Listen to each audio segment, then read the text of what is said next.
Celui qui a le pouvoir de te nourrir a également le pouvoir de t'affamer. Nous sommes dans un monde capitaliste et le pouvoir, c'est l'argent. Si tu n'as pas d'argent, tu n'es rien. Je vais le répéter et le dire sans filtre. Si tu n'as pas d'argent, tu n'es rien. De l'argent propre, pas l'argent que l'homme te donne, de l'argent propre.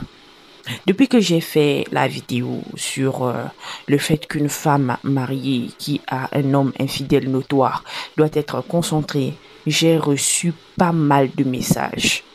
Et dans le tas de messages que j'ai reçus, il y a près d'une vingtaine de messages qui se ressemblent. Et le point commun, c'est que ces femmes qui m'écrivent n'ont pas l'indépendance financière. D'autres sont mariées légalement et n'ont pas d'argent. D'autres sont mariées coutumièrement et n'ont pas d'argent.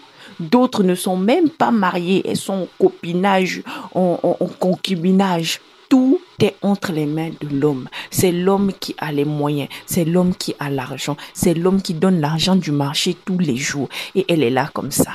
Pour d'autres, elles sont dans un foyer où le gars est infidèle. Pour d'autres, c'est avec la bastonnade en même temps. Pour d'autres aussi, avec le mépris de la belle famille. Vraiment, tout ça, moi je comprends une chose. Dans ce monde-là, on te respecte seulement quand tu as l'argent. On te respecte seulement quand tu as le pouvoir, quand tu as les sous, quand tu as les filles et quand tu contribues. Si tu n'as rien, maman, tu n'es rien. Nous tous, nous savons ici que les services qu'une femme apporte dans la maison sont inquantifiables en termes d'argent.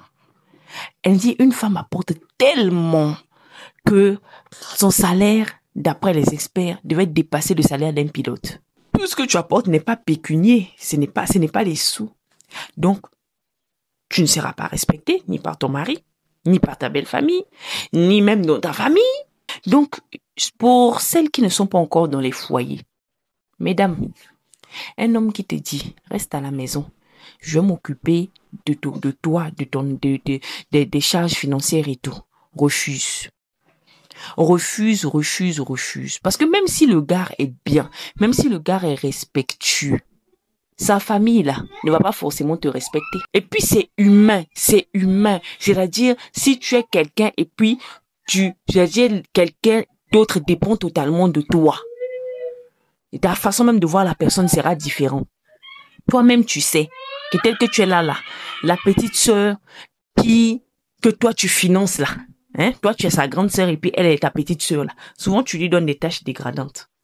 Souvent même quand elle va contester quelque chose, tu as pété un plomb. Tu es qui pour me parler comme ça? Oui. À quand même plus forte raison, garçon. Si tu n'as pas d'argent, tu n'entres pas dans un foyer. Et même si tu as l'argent, tu entres dans un foyer. Si ton gars te dit renonce à ton indépendance financière, refuse. C'est ta survie qui est en jeu.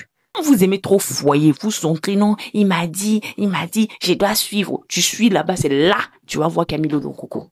Tu n'as pas d'argent, ne te marie pas. Cherche l'argent, cherche les moyens. C'est-à-dire, ce sera un moyen pour toi de te faire respecter, non seulement par ton mari, mais aussi par ta belle famille. Un homme qui te dit de ne pas travailler, c'est un homme qui ne veut pas de ta survie dans ce monde capitaliste, dans ce monde méchant. Cet homme-là ne veut pas que tu puisses survivre. Parce que la survie dans le monde capitaliste, c'est l'argent.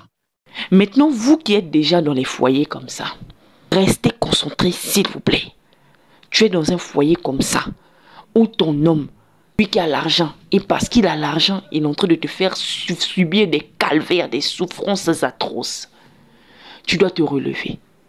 Tu dois décider de t'en sortir par toi-même. Essaie de voir autour de toi qu'est-ce que tu peux faire pour gagner un peu d'argent, petit à petit, pour pouvoir t'en sortir.